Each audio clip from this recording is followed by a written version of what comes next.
Welcome to the UORadio TalkShow, episode number 23, right here on January 21st, 2006, and the place where we take all your gripes, questions, and concerns to the masses. So I want to thank you all for joining us here today on the UORadio TalkShow, and it's always a pleasure having you all. And so I'm going to go down the list here and basically introduce all the people here with me today. Some new folks here at UORadio, in which I'm going to be introducing. Also, we have some special guests who are going to be joining us here any moment now.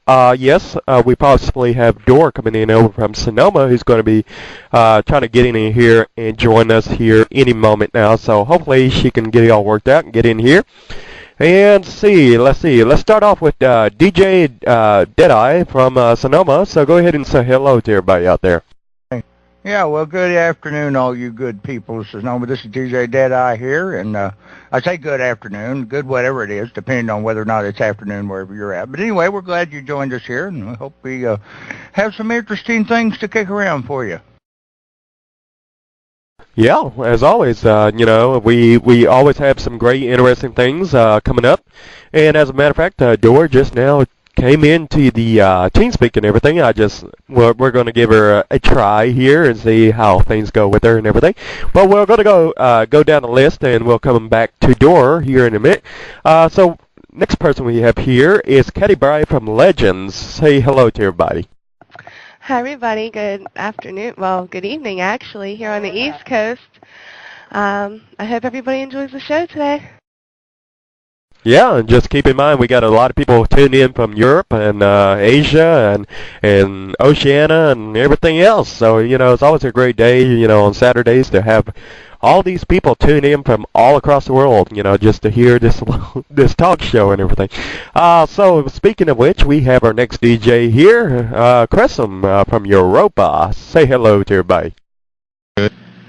Good evening. As I'm from UK, it's actually quarter past 10 here in the UK. Hello, I'm from Europa. Yeah, and I actually like the word Europa because it sounds so Italian or something like that. I can just see somebody saying, with the little tongue flicker or whatever, Europa or something like that, I'm being a little bit silly, but pardon me for that. And let's see, we have the next DJ here, who's Spider-Bite from Siege Perilous. So say hello to everybody out there. Hello. Welcome to the talk show. We're looking forward to all your feedback in the IRC, by the way. So get in there if you're not in there already.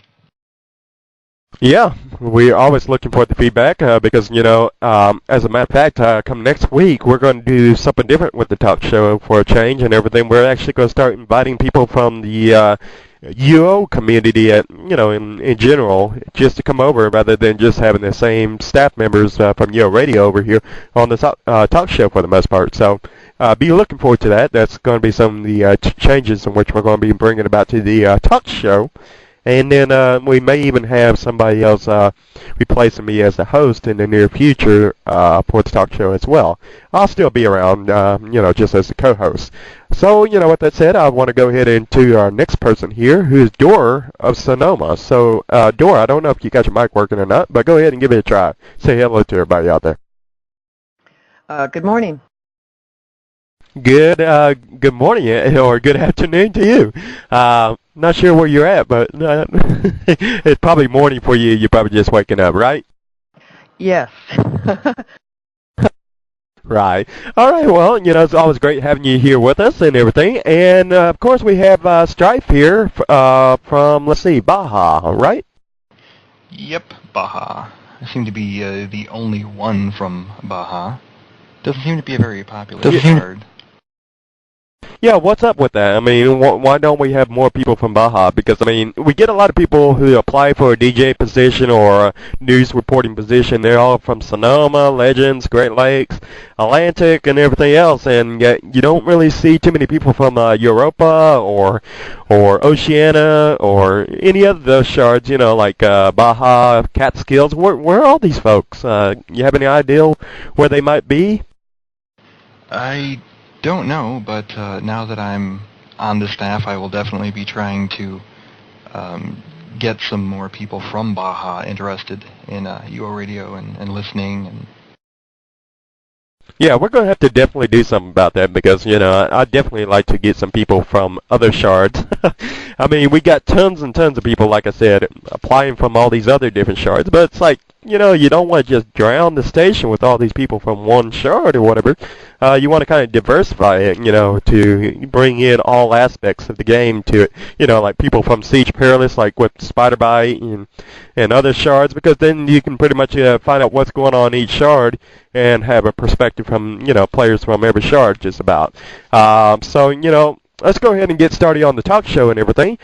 First of all, before we get started, I do want to congratulate Lord Weapon X from Baja, as well as Lady Nikki. I hope I say that right and everything.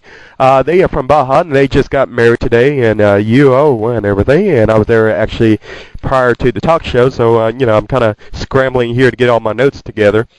And, I just want to congratulate them on their marriage and everything because, I mean, it's always great to be a part of those and witness those and stuff like that because, because really, believe it or not, a lot of people get together and actually get married in the game, and it's quite interesting. And also, Dor, just to give you a little rundown of how we do things around here.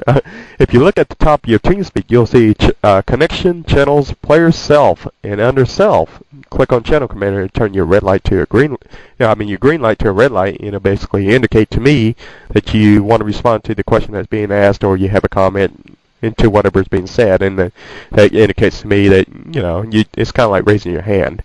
And so when you get done talking and everything, just turn that off by going up to self channel commander again, and it'll turn it off, and then that's pretty much how we do it. So let's see. What is our first topic here and everything? Let me pull that up real quick. We're going to be talking about about the roster still being broken and everything a little bit. Actually, not really talk about it, but just put that out there and everything. It seems to be up there and actually where you can search it and stuff like that. But it seems like it's still got information from about 5 or 6 months ago. There's still vastly outdated information. And I would have to imagine that it has something to do with the server configuration and stuff like that, to where, where it just isn't, pulling relevant information or stuff like that anymore. Have any of you guys, by any chance, noticed that has it been working for you guys? If so, tell me about it. Or has it not been working for you guys? Starting with Spider-Bite. Go ahead. Actually, I've experienced. Correct me if I'm wrong. We're talking about the guild roster stuff on the UO.com website, right? Right? Yeah, that is correct. And thank you for specifying that. Just making sure. No, I've had problems with it in the past, big time, where I've remained on a guild on any of the shards I've ever played for months, weeks, days, whatever. But last night, as a matter of fact, created a new guild, and it was updated almost immediately. I would have to say within the hour, and updated some information on it, including a guild title or two, and again, within the hour, if not minutes. And so I don't see a problem with it right now. I think it is shard specific or guild specific or character specific. I don't know. I mean, that's going to be better. I think Wilkie is the one who works mostly with the website interaction with the game information. Could definitely answer that question, but that's something that should be brought up. Yeah, well, I'll tell you guys this and everything, and, as some of you guys probably know, is that, UO Radio does have some acknowledgement from Electronic Arts and has some relationship with them. So, somebody's told me that it's been working for them, and some people are telling me it's still not working for them. So if for any reason should it not be working for you guys out there or anything like that, bring it to my attention. I'll be sure to bring it up until they get it fixed and whatever. So that's part of the show, to bring up these kind of problems that you guys are having and bringing it to their attention. Hopefully get it addressed at a faster pace, or bring it to their attention so that way they can do something about it. Because they got so many things going on, it's kind of hard hard for them to know about these problems unless we tell them about it. So, if you're still having problems with the guild rosters or whatever, be sure to let me know, and I'll be sure to relay that to them, and hopefully we can get that resolved and everything. So, again, if for all you people out in the IRC, you want to play with it or whatever, let me know about it. All right, and let's see. So that's pretty much enough of that and everything about the guild rosters and everything. So we're going to go to the next topic here, and I'm kind of curious as to whether or not you guys think thieving needs to be addressed in the PvP rebalance. And do you think we'll ever see thieves getting any love anytime soon, from the developers? Because, I mean, we got this major PvP rebalance coming in, as you very well know, most of you guys out there, with Mr. Tact working on all these changes. And I'm kind of wondering if this might possibly include some thieving changes, or are we kind of like just leaving the thieves out in the cold for a while, longer, that is? Because, I mean, eventually it's going to have to be addressed at some point in time or another, I would have to imagine. So wouldn't this not be the proper time to go ahead and address thieves? I'm kind of wondering whether or not you guys think that'll ever happen, and if so, whether or not you guys think it'll come with the PvP rebalance. So anybody have an idea as to whether or not that will possibly happen, or any input on that, or no love for the thieves, or you don't like thieves, you don't care, or whatever else? Go ahead, Deadeye. Well, it would be kind of cool for the people that work so hard to develop their thief players, if they got something happening with them, but I don't know how they would. Of course, thieving things from people and things is still legal over in Pell. But hey, I got to tell you, if you're a thief, it's kind of thin pickings over there. You just ain't just hanging around the banks like I used to. So I don't know. Without lifting the ban on thieving and trammel, and everything. Other than that, you're just left to stealing stuff out of dungeons and stealable items and stuff like that. I don't. Yeah, it'd be cool if they did, but I just don't see how they do it, because once you let once you let something that was like pre UOR back into trammel for one thing, then people are going to start pushing for another. It'd be opening a whole can of worms. So I don't know. Very interesting and everything. And let's see, Spider-Bite, what do you think about it? Well, I'd like to see a list of stuff that they would hope to accomplish or to address, because I do know I've lost many friends in UO who were diehard thieves. That was their characters, and they basically left because they haven't seen any love in a very long time. If anything, these PvP balances that they keep doing are hurting the thieves indirectly. Disarm stuff, whatever. And, we have all kinds of thieves. We have the bank thieves, the traditional bank thieves. We also have PvP thieves. We have people who are out on the field disarming people, taking their weapons, stealing from their packs while they're concentrating on fighting. There are many different kinds of thieves out there.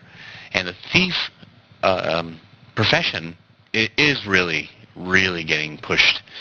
I hope it comes out with it's being considered. I don't think it is, unfortunately. I don't think that the developers are looking at the thief as a PvP balance. And that's a sad thing, because I know many thieves who are also, mixed kind of with the assassin template, where they distract them with poisoning or something like that. So I hope for it. I don't expect it. Yeah.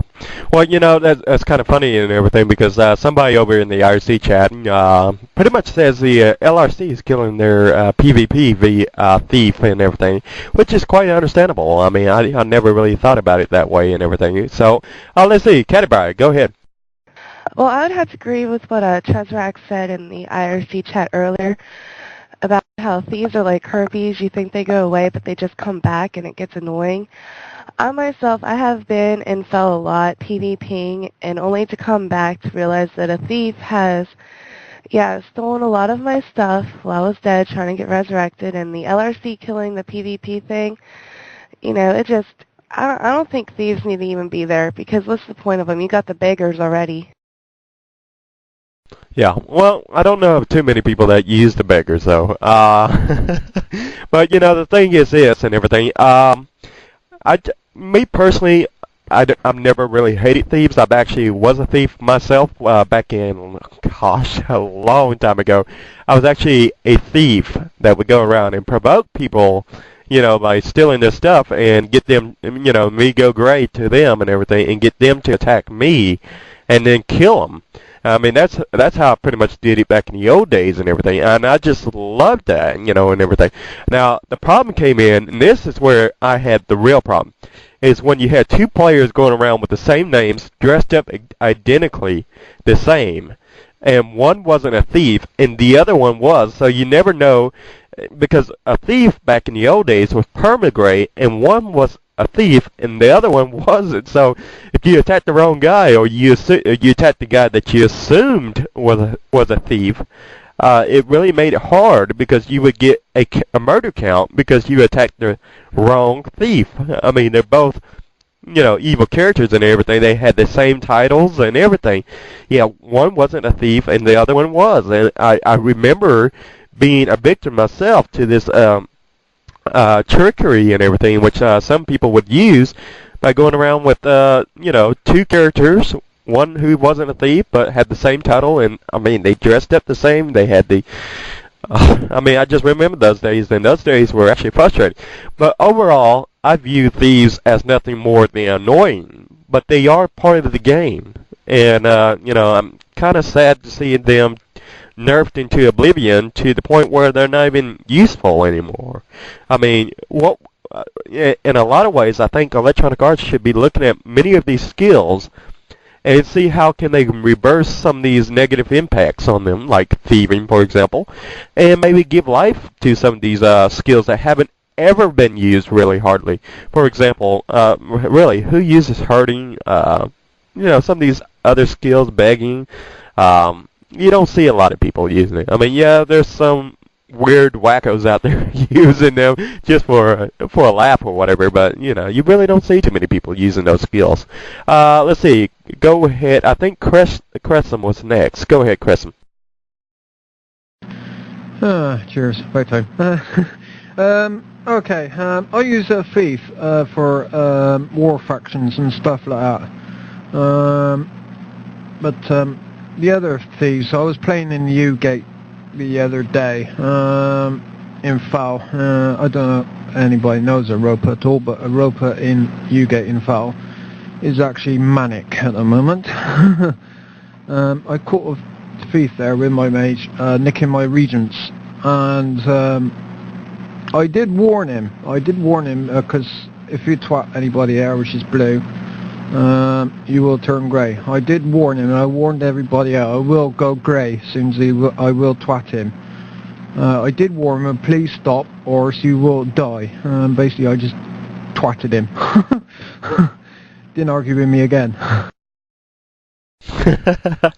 Well, and not exactly. I'm not too familiar with the British terminology, but twat him. What does that exactly mean? Getting killed, basically.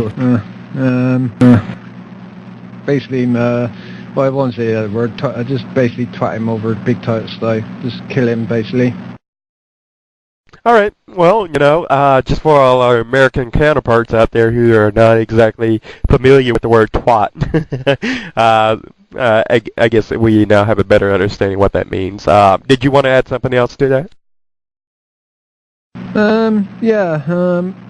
Basically, I've still got a thief in the faction at the moment, which is in Menax at the moment. I just got hold of my mate, and apparently Menax on Europa is actually still going strong.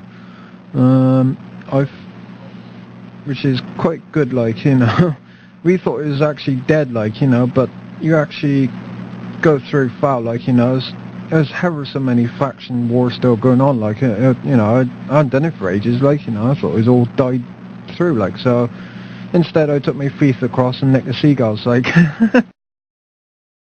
Well, that's a very interesting point that you say that factions is pretty much going alive and strong on Europa and everything. And so is a lot of other activities such as RP and stuff like that. RP, PvP, a combination of both. Because I look over on the Europa news on the on Stratix, the Europa news, of which they actually, report the news of as to what's going on in Europa, what kind of events are going on there.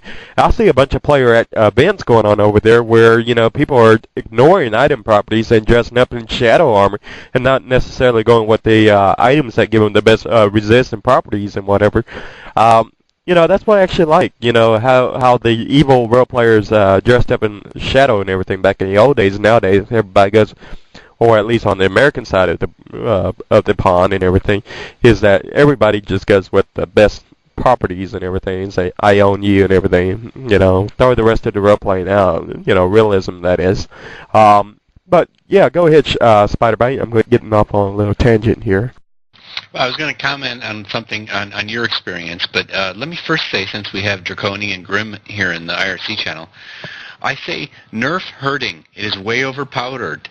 It is way overpowered. We need to get rid of the herders. Nerf them down. They're way overpowered. I'm kidding. Anyways, no. What I was going to really say was, we have your experience with the duplicate thieves who were cloning each other, basically on two different characters, two different accounts. In my opinion, that is completely legal. And it is actually ingenious. Think of it from a thief's point of view. They're playing a thief. They're playing a criminal. In real life, people do that on scams. They do that where they think they're meeting with one person and they're not meeting with the same one. They come up and they do that. You just got to think of a thief. Yes, it's annoying. It really is to look down. Matter of fact, I think I brought this up in one of my shows a couple weeks ago. But during an induction into a guild, in the middle of everything, I'm handed a plus 25 stat scroll as my gift into the guild. And I'm running around playfully on it because everybody's having such a good time. Well, stupid me. I'm a dumb victim. I forget they're not blessed, and it's taken from me. Was it annoying? Yeah, because I felt bad. But at the same time, you know what? That's what a thief does. And I never saw him come, and I never saw him go. That's a good thief. The better the tactics, the best. This is not the game is not based specifically on mechanics. We have to concentrate on the fun in the game, the role-playing, the community, that sort of thing. A thief runs in, makes a good score. More power to them. That's their choice of profession. What we don't hear is the times they fail, which is much more common than when they succeed. And people have to take that into account. Yeah, and that's a very good point that you bring up and everything, and that's what I like about the whole PvP aspect and everything, and the thieves and everything else that goes along with Feluca, for the most part, is the fact that you pretty much are having not a battle against an NPC or artificial intelligence or anything of that nature.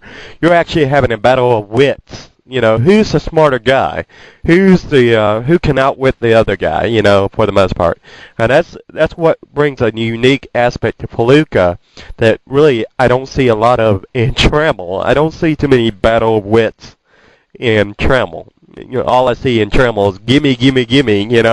And as a matter of fact, there's a song called "Gimme, Gimme, Gimme" by Black Flag. For all you guys out there that are listening, you might want to check out that song. It's pretty hilarious. But go ahead, Dor. Tell us what you think about it all. Exactly. What I miss the most is the exciting variable that thieves always lent. And with the disappearance of our favorite and most famous thieves on Sonoma, there's really been a loss. They force you to remain aware of your surroundings and act in a more aware manner. What one of the worst things that's come to light recently is the nerfing of stealth and hiding.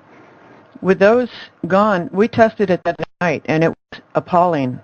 without me tracking, with somebody just walking in the door, when they got within, 2 tiles of me, they were automatically passively revealed, and there were no elves in the room. Yeah, and and I actually noticed something about that. Is that how he is right now? Yeah. Okay, well, see, that's another funny thing and everything, because I'm not sure if this is the case. I could be wrong on this, but and everything, but it's like the elves that and that's what you're referring to, right? The elves, how they can pretty much see things are hitting a lot better. No, I'm talking. They're just flat out passively revealed by anything. Well, yeah. Well, then that really does suck and everything, because I mean, I can just imagine how many classes of skills that affects the thieves, that affects the assassins, and just the scouts and everything else. I mean, that just nerfs a lot of things. I mean, really, and I really do hope that in the future, whenever they are doing this PvP rebalance or pass at it, that they'll actually look at this and maybe study a little bit more and see how they can alter it to be more fair and reasonable to most players and everything. Would you be happy with something like that, Dor? Yes, but I would also hope that I would try. Hello? Oh, yeah, you still. I would also hope that tracking would be addressed at the same time. That it's been incredibly rearranged, and it's fairly useless at the moment. It's catch as catch, and it seems to be utterly random at 85 at any rate. But even as a grandmaster with grandmaster hiding, it's non-functional at the moment. Okay, well, let me ask you this: as a player and everything, what kind of changes would you like to see made to this that would make you happy as a player? I mean, what changes do you think would be fair? And now, keep in mind, you got to consider both sides of the argument here. What would you say would be fair, or a fair change that you would like to see implemented to make that possible, to where you're happy? No more passive revealing. I will not comment on elves, as I may be prejudiced against them, but that's another story. All right. Stripe, you got your key down, by the way. Let's see. Dor, did you want to add anything else to that? No, I think I'll finish your coffee. Thank you. All right, go ahead and turn off your little red light there. Deadeye, go ahead. Oh, yeah, well, I'll tell you what, I think that's hilarious. They're talking about them nerfing stealth. I mean, what the hell's stealth good for if you can't sneak up on anybody? It just kills me. But anyway, I'll tell you what, with regards to the whole thieving issue, I'll tell you what, back when you had to watch yourself around the bank, it certainly spiced up an otherwise boring trip to the bank, I assure you. So, and, just like anything in the game, I see so many people get so excited and so aggravated if they lose something. Well, if you're playing that game where it's that type of game like they do in Feluca, where it's a more player against player competitive thing. It's like this, people. Some days you eat the bear, and like other days the bear eat you. That's the way it is. Yep, I cannot. I can't agree with you more on that and everything. But go ahead, Crescent. Let's see what you have to say. Stealth, hiding and stealth is very, very handy if you got hiding and stealth on the thief, which is used for a faction.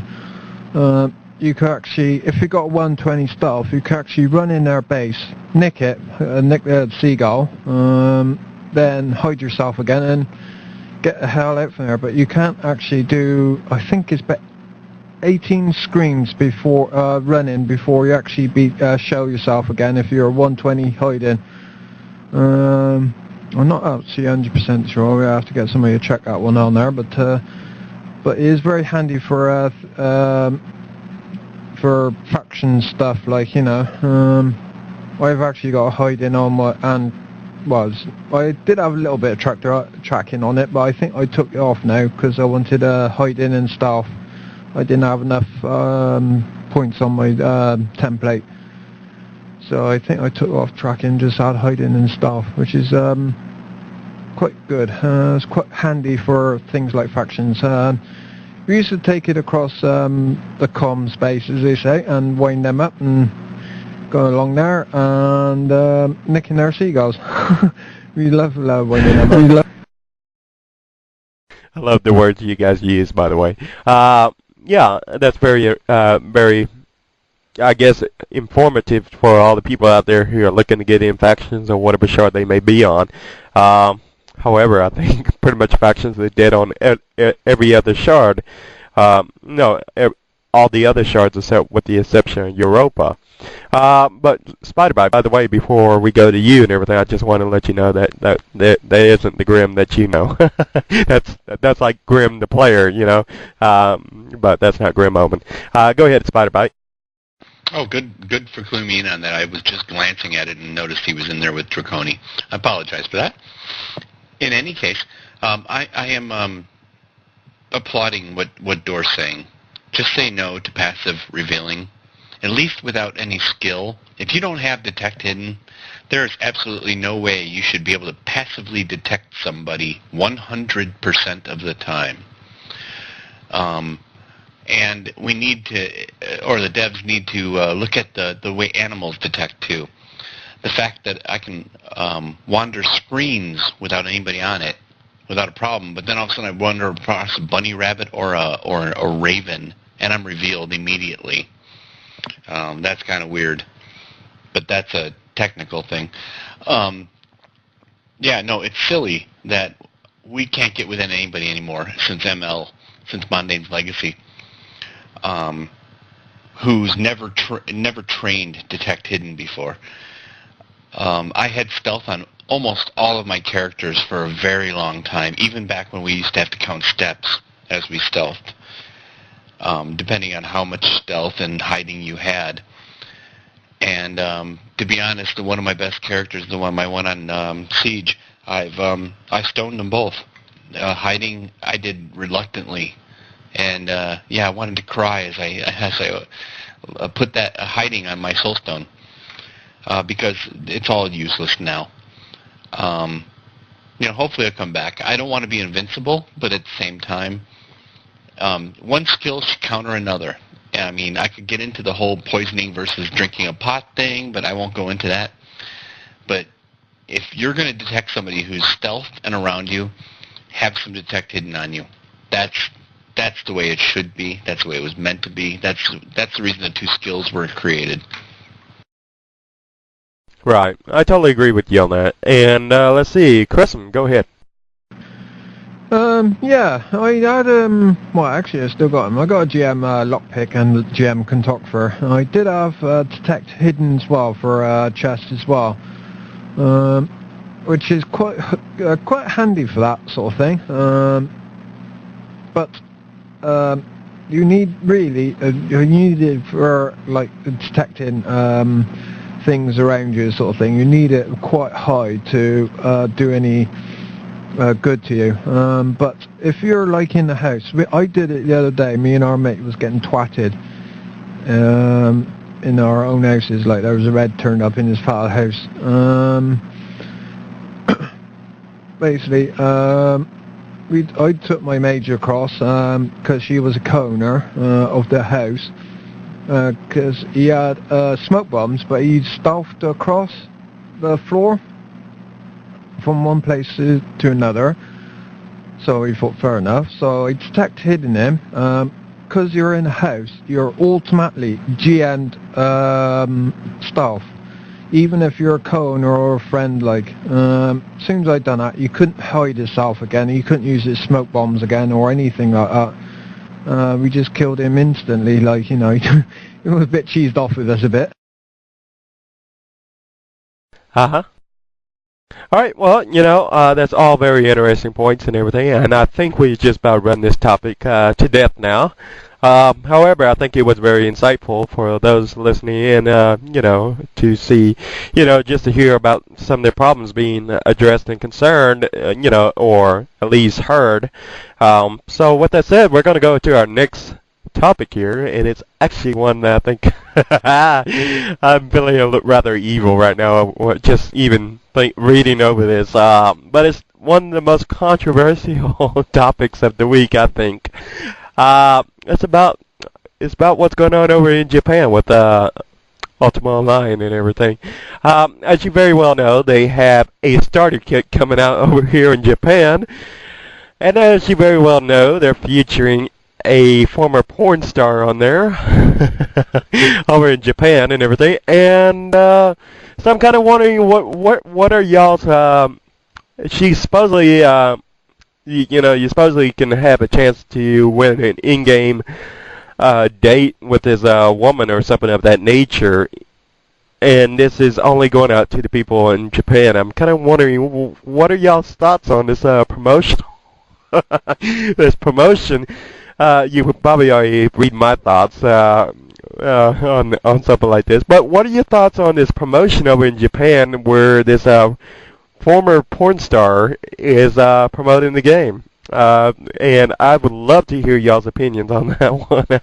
Well, and whether or not do you guys think they ought to do something like that here in the United States, or maybe get Sharon Stone or something like that over here. Go ahead, Deadeye. Well, first thing you have to understand is the Japanese look at sexuality very differently than what it's looked upon, than how it's looked upon in the Western world, I assure you. And no, they probably shouldn't try it over here, because I guarantee you there's too many uptight people, and the cry would go up throughout the land. It would not fly. It would open up a whole can of worms. But the Japanese look at all that stuff very, very, very differently than we do. Yeah. Well, let me ask you this, Dedo, while I got you here. Would you use an ex-porn star to promote a game? Probably not.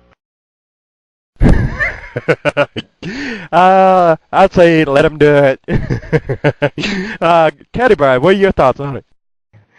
All I have to say is, you guys, I'm over here sick and you're making me laugh. That's the first thing I want to say. And honestly, it would have to depend. Is it a guy or a girl running around? Oh, okay. Well, let me clarify that a little bit. It is a woman who's the ex-porn star, and also apparently they are featuring 4 people, not just this one person. But I think one of them's like an ex-military guy, and one is a ex-porn star, and the other 2 are yada yada yada. So I'm kind of wondering, what are your thoughts, Caddy? Well, okay. I'm sorry, my voice is starting to cut out a little bit. Well, I would have to say, if it was a guy, and he was a cute guy, I'm sure most of the females here in America would not have a problem with that at all. Whereas if it was a girl, there might be a problem with it. And I honestly do not see why a porno star or an ex-porno star would really be wanting to go and try to do that kind of stuff. And yeah, you got me over here thinking all these weird thoughts now, Viceroy. I hope you're happy. Well, yes, I'm actually quite excited about it. I was kind of hoping to, hell, I might even go out and buy one if I can win a date with this woman in game. But Vice, you need to get out more, man. You really do, buddy. For real. Yeah, I probably do. Let's see. Getting back on topic and everything. Okay, well, apparently she's also a fashion designer now and everything, and it came to light whenever all the Japanese housewives and everything realized this about her past and everything. So, very interesting stuff. So, Crescent, what are your thoughts on it? Yes or no? Sure. I don't think me and Deadeye keep up mine. I don't think our pacemakers who would keep up mine. Having all this excitement on this game here, oh dear. I reckon, yeah, it's only a bit of fun at the end of the day, liven the game up. Well, I was kind of, hoping I could meet this woman and over on one of the, because, as you guys know, I'm a broker, and so therefore I have characters on every shard, so who knows? And if I'm not mistaken, they also said something about this being available in March. Maybe Americans can get in on it too. Hell, I don't know. But yeah, very exciting things coming to you, Ultima Online. Yeah, that's definitely one of them. Spider-Bite, what are your thoughts? Well, I'm kind of, sort of agreeing with Deadeye, is in the fact that I can sort of see where the EA's marketing team was going with, what's the niche in the Japanese market. What I don't think they realized it took into account was the internet in general, and a UO hauler is going to pick that up as soon as that promotion goes out, grab it and throw it on there for the U.S. to take a look at. Whether morally I think it's right or wrong, sex sells. I wouldn't personally do that, and my products would probably never sell if I had products to sell. Yeah, I know my thoughts don't matter. I'm reading IRC at the same time. I should be ignoring it. Okay. Sarah also had a good point. The marketing tactics. There are great ways, and we've seen them all, as far as the marketing of ML, of Samurai, of all the others that can be done that will draw game players in. We don't need this stuff. I think what's happening is I think the EA marketing team, and this is my opinion, and I could be wrong because I have absolutely no idea what happens behind closed doors at EA, but the EA marketing team is probably a single marketing team, and they're giving projects based on each game.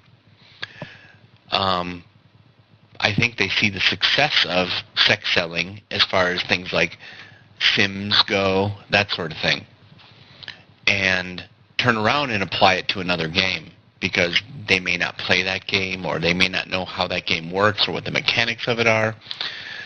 But yes, in the bottom line, it's going to sell stuff in Japan. As Deadeye said, it's their culture. It's going to sell it.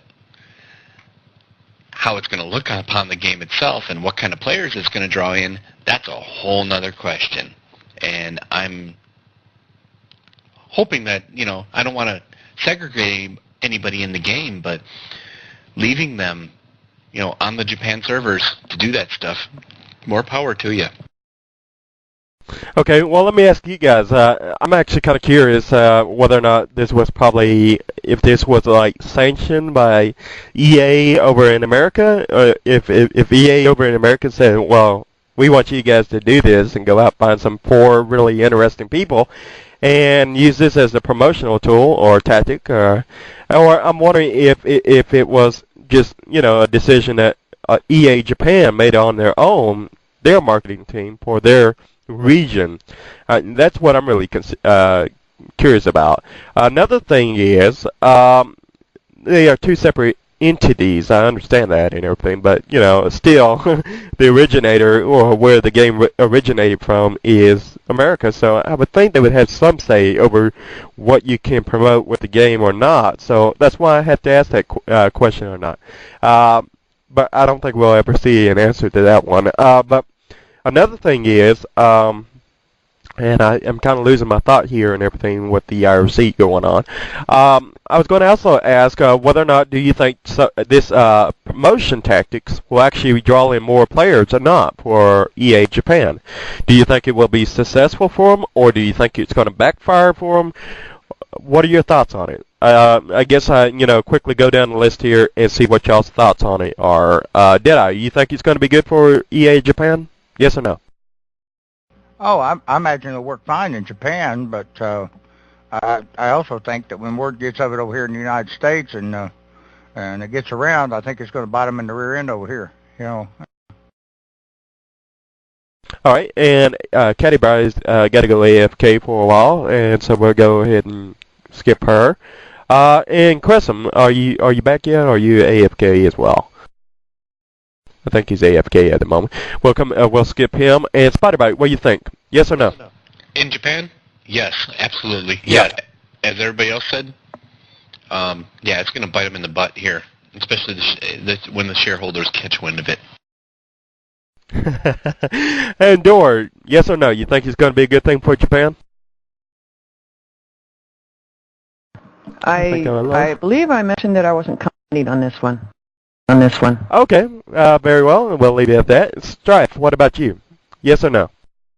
I would say, I'm going to go with the general consensus. I mean, it's probably it might help them over there, but I I think it's really going to have a real impact over here. It's especially with just overall how views on stuff like that are in the U.S. compared to over there. I mean, a lot of younger kids. I don't know if I'd say a lot, but I know there are quite a few younger kids who play UO, and you're going to get parents that find out about stuff like this, and they're really not going to be happy.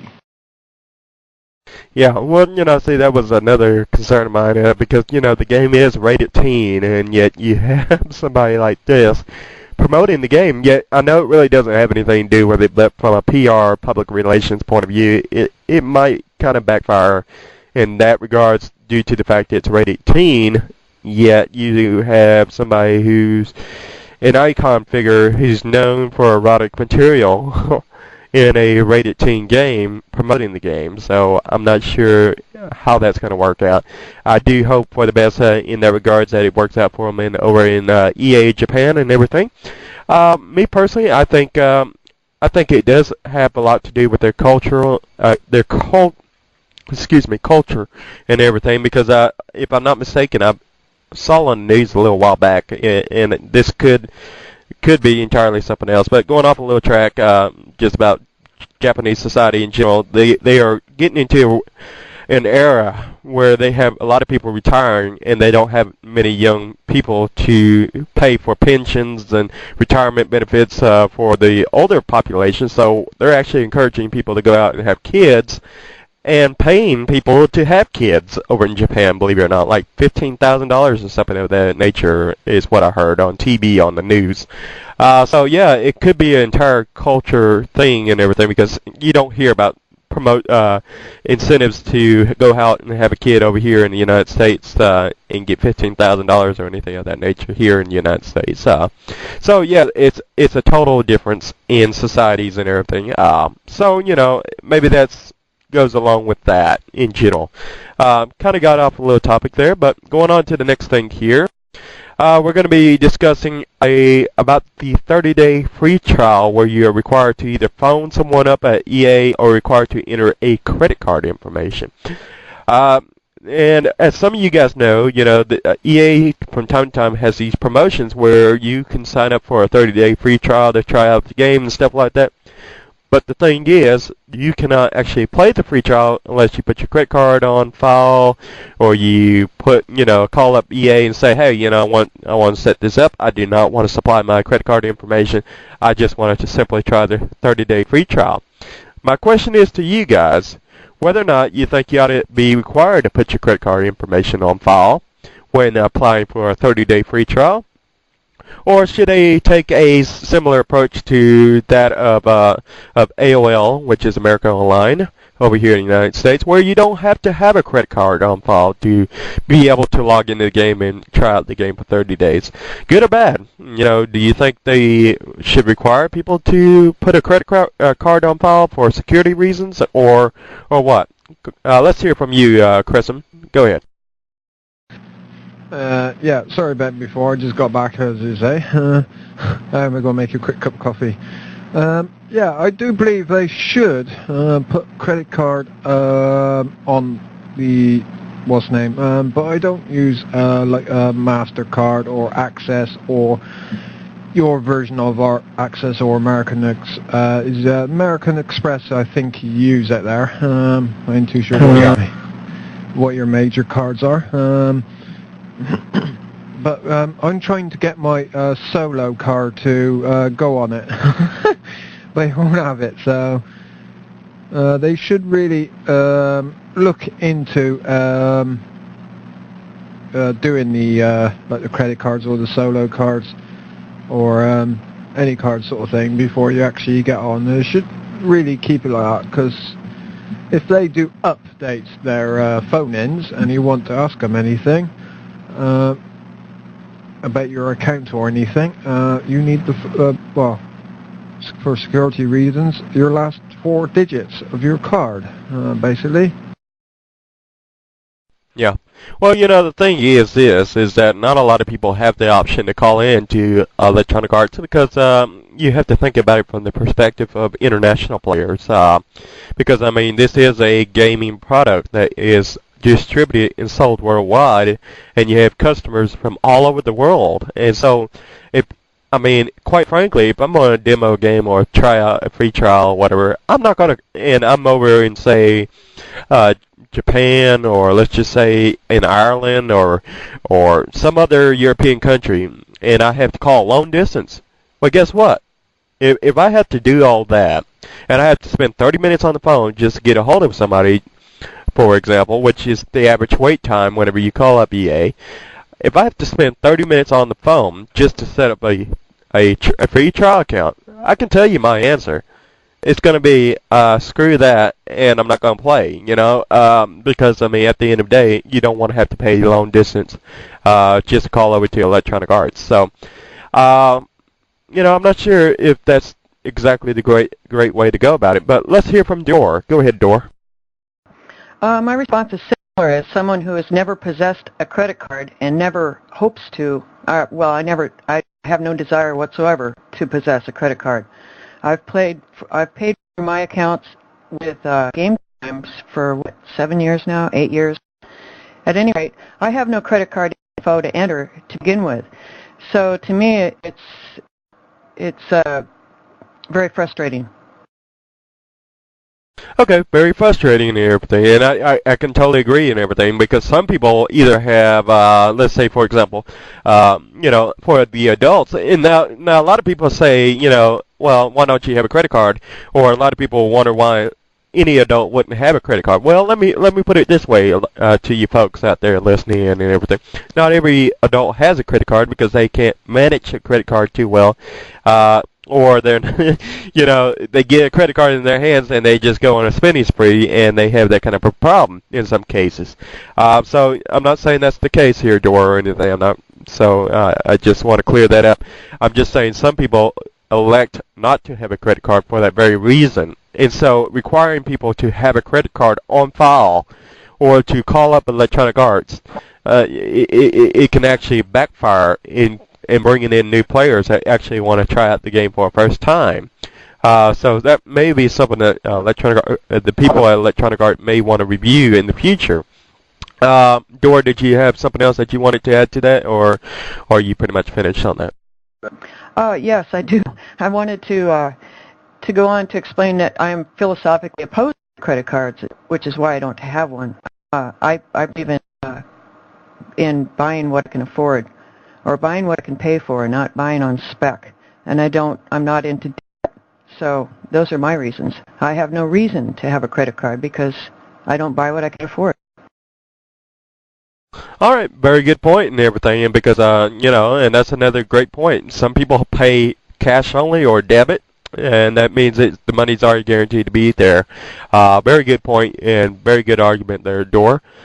Me personally, I prefer a credit card, and that's because I get it all in one bill, and at the end of every month I just write one check, and I can keep track of all my expenses. Go ahead, Deadeye. Well, I'll tell you, as far as it's like Dora said, there's a lot of people that don't have credit cards, and some of them are for the reasons like Dora said, she doesn't believe in it and all that kind of stuff like that there. And the other folks are, well, all I got to say is get divorced 2 or 3 times like me, see what happens to your dadgum credit cards. They go away. My closest thing that I got to a credit card, I got a debit card, and that's about it. But I'm going to tell you something. Here's my rule of thumb. I've run across a lot of not just gaming software, but different software that I'm necessarily want to try out, and I want to try for a trial or something. They want my credit card information for a trial. That don't happen. Nobody gets my credit card information unless I'm buying something. That's it, period. Because if they want it up front over something like that, that's just a trial or something, makes me question what they want it for. And hey, you got to be careful with that stuff. Yeah, and the reason I brought this whole thing up and everything is because I actually saw a thread over on U-Haul where some people are actually getting charged for a month's subscription to Ultima Online, even though they were on their free trial. I'm not sure if they accidentally lapsed over into the regular subscription or whatever, but that wouldn't happen if you didn't have a credit card on file or whatever. So that would be another reason why I don't think people should be required to put a credit card on file whenever doing a free trial. I mean, require it if they want to continue after the free trial. I mean, I could understand that. But then again, I guess the other argument would be, well, all these people with free trial accounts could actually abuse the game and simply, be hackers, exploiters, and stuff like that of that nature that simply want to come in here for 30 days and create as much havoc as possible during the 30 days or make whatever money they can by exploiting and stuff like that during the 30-day free period. What are your thoughts on that, Deadeye? Yeah, well, it's like you say, I guarantee you, about half the time, if you give out your credit card information on a trial to try this, try that, or try it on a magazine subscription, see what happened to you. If they got your credit card information, buddy, they're going to bill you. If they're not going to bill you, then they don't need it. And if they don't plan on billing you, then they got some other thing information, something they want your credit card information. But if you don't give them some, they can't do any of those things. So, the only legitimate purpose for giving somebody your credit card information is when you are going to purchase something, and that's it. I totally agree with you on that. And I think that's how it ought to be. Just like I think they should take the AOL approach and simply give it to them without the need for a credit card, no credit card required, 30-day free trial and stuff like that, without having to phone up anybody at EA. And I think that would actually help bring in some more players to the game and everything. So hopefully somebody at EA in the marketing department or whatever, billing department will hear this and take note of it and maybe make the changes necessary to make that happen. So, let's see. Maybe they'll give it some consideration at least. We don't know if it'll ever happen. But let's talk about the next subject here, and let me just make sure nobody else... Oh, Dora, did you want to add something? I just wish to say what Deadeye said. If the 30 days runs out and it's not paid for, then the account ends. That's the way it should be. Yeah, I totally agree with you on that. And so the next topic we got coming up here is going to be discussing the problems with character transfers and not being able to cancel them once you have initiated them, and thus essentially being forced into doing the transfer anyhow. I don't know if you guys have accidentally, double-clicked on the character transfer or, just something silly to where you initiated the character transfer, and once you've done so, you can't get rid of it. I mean, every time you log in, you log out in the hopes that it'll go away. You log back in, you got this little gump that sits there right in the middle of your top portion of the screen, and you can't make it go away. You can't cancel the character transfer and get your token back. And so essentially, that little gump is going to stay there until you actually proceed with the transfer. I'm kind of curious as to whether or not you guys think you should be able to perhaps cancel the transfer and get your token back, or perhaps maybe have some way of canceling, because I don't think you ought to be in a situation where you're forced to initiate a character transfer. I mean, what are your thoughts on that? Spiderbite, go ahead. Well, I had that happen to me accidentally on Sonoma. Yes, I grabbed it. I think it was one of the gift tokens or something like that that I claimed when I figured they were lost cause on Siege when we were given them. And for me, like Sarah Swift is saying in the IRC channel right now, it worked fine.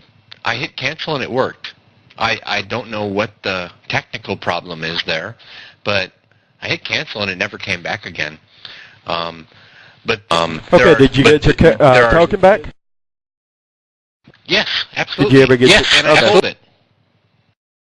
It was not okay, a problem. well, maybe they it was not a problem. Maybe they fixed that problem since then. I don't know, well, because this is back when we got those. I can't remember. Was it 7th anniversary? No, it wasn't 7th anniversary gifts. It was something else. It was another gift of some sort. But the only thing I want to tack on is there are many gumps like that are annoying. It's not just the character transfers that are affecting some people. It is like stuff for me for like vet rewards.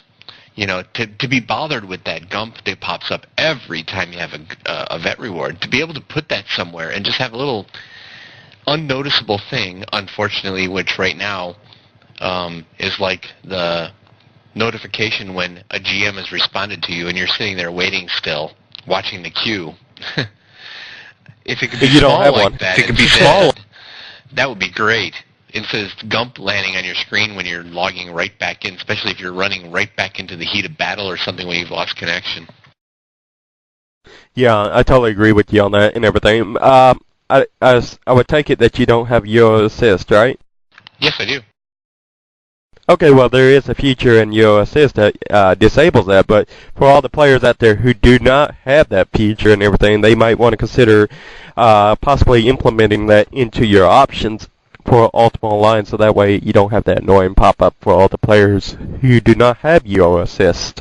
But yeah, you do have that in Yo Assist where you can automatically make that disappear or whatever. But it doesn't always work. That's the funny thing. It doesn't always work for Yo Assist. So I'm not sure if that's still the case or whatever, or if Q&A fixed it. But I do know for a fact from my own personal experience, I did have that problem once where I couldn't cancel the character transfer. And I couldn't back out. So I'm hoping somebody out in Q&A can play around with that a little bit, make sure that is rectified, because I do remember, as a matter of fact, and the reason I brought that up is because I actually saw somebody on the U-Haul forums bringing up a similar problem to that on the U-Haul boards, and I basically told them, hey, you know, I've had that same experience where you initiate the character transfer and then you have a change of mind, or you know, or you don't want to go through with it, or you accidentally clicked on it for whatever reason, you cannot cancel out the character transfer. So what I ended up having to do is actually transfer it over to another shard and then transfer it back, and that was a pain in the butt itself. So there was no, at the time when I did it, this was a few months back and everything. I don't know if they fixed it since then, but I was in a situation where I couldn't cancel it. And I think you ought to be able to. Let's see, any other comments or feedback on that before we move on to the next topic? All right. I guess there is. All right. There's another topic we have here for you guys. What are your thoughts on players being able to kill the guards of Umbra for their red axes? And what are your what about players being able to kill the guards in Haven and getting their bright-looking suits? You know, their suits that look like bright. Do you think that ought to be fixed, or you think that's a bug, or you think that's part of the game, or what are your thoughts on it? You think players ought to be able to kill guards from Umbra and Haven and in other places? Go ahead, Spider-Bite. I'm just kind of like chiming in with Door's comment stand a few topics ago, where I can't comment since I don't play in a place where that's possible. Okay, well, I'm not sure if this problem exists on the production shards or whatever, but I did read about this on the, let's see, I think it was the U-Haul boards. I read about this bug, and apparently it is a bug. I mean, I would sure deem it as a bug. I mean, wouldn't you guys deem it as a bug? Did I? Well, I don't know if it was originally a bug or not. They've been able to do the thing with the guards in Umbra for a very long time. God, a couple of years. So if it was a bug, I think they've decided to leave it in place. It was just kind of a way to introduce a little, kind of a minor rare into the game. It's because you have to kill the guard, get the bloody axe. But it was just kind of a novel way to introduce that into the game, and it doesn't really matter if they kill them or not because they just respawn. And there you go. Yeah.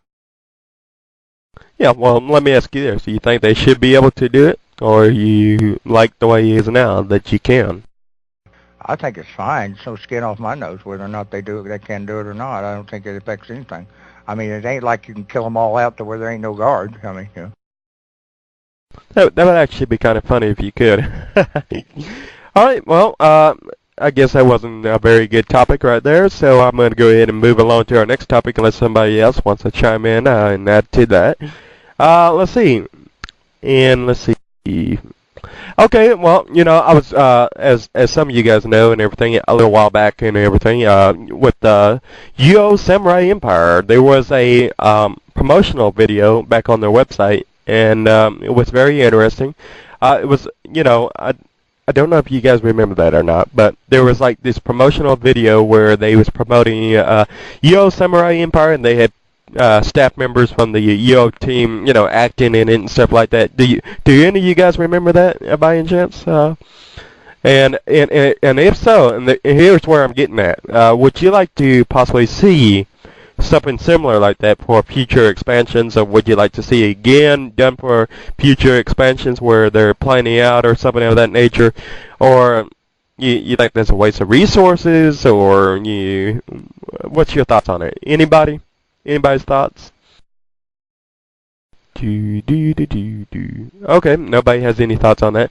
So, I'm going to go ahead and touch on that one. I personally think it was a pretty interesting. I would love to see them do it again in the future, and just do more stuff like that, because it actually gives it like a little bit of something to laugh about. And what else would be better is if they would to maybe do a video diary throughout, Electronic Arts, while the UO developers are at work or something of that nature, some kind of reality TV show.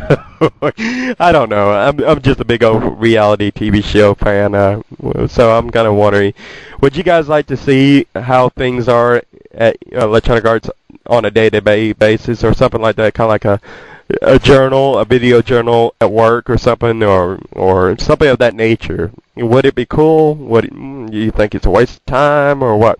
Or a neat concept, or whatever? Go ahead, Katie Bry.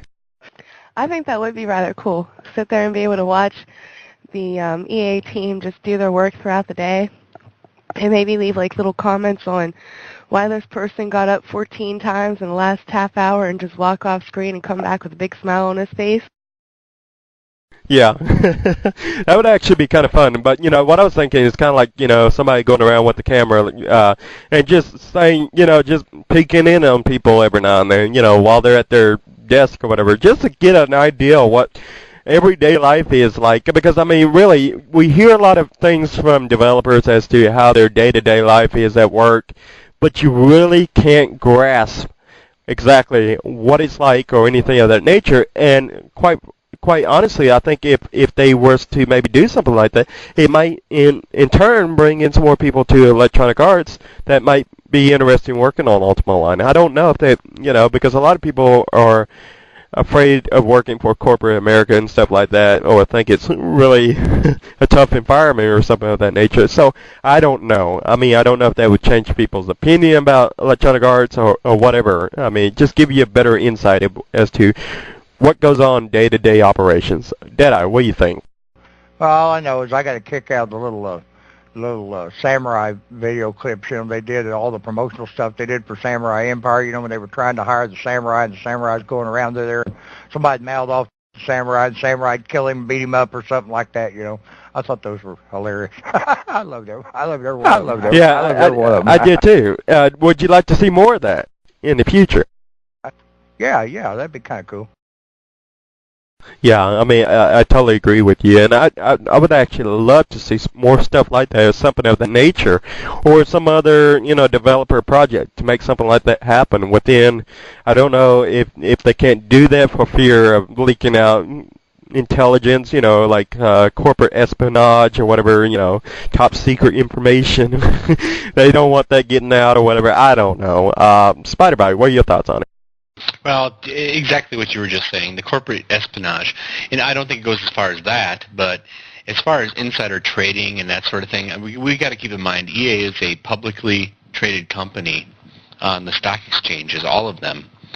And I know when I was back at Charles Schwab, if somebody came in with a camera around their neck, they were dragged out by security by the scruff of their neck, no matter if they were the vice president or a call center person. You have to be really careful, because somebody walking around with a camera, they may not be focusing on somebody's computer screen, on a developer's screen or something along that nature, but they may swing by it, and if that footage ever got out, or somebody caught it and snipped it and put it out there, you're talking about somebody smart enough to release the information about an upcoming expansion, an email, which is huge, an internal email. It'll never happen. Never, unless it's done in a situation like we used to do at Charles Schwab. We used to go in there, and we would have a fake setting set up where people would pretend like they were doing their daily job to put that sort of video kind of thing out. So it'd have to be a production sort of thing, like you're talking about with the Samurai Empire thing. It'll never happen in an actual live working environment. Okay, well, I guess that kind of hurls that deal out. But, there's always video editing, which you can do to edit out the stuff that you don't want in there. Should it be a compromise of anything of it all. But, I just think it would be a neat concept to see something like that. It doesn't have to be like a daily thing or anything. It could just be like a video, for those who are thinking about getting a job at EA or something that might, pull them in. Because, I don't know if you saw the videos whenever they was at Austin, Texas or whatever, and they was talking about the UXO and everything, which was the Yo Odyssey or whatever, Ultima Odyssey or whatever, and they pretty much had in the background some of the things that they had there at EA. I think they was in like a game room or something like that. Just be able to see how the layout is and stuff, like what does it look like inside of EA.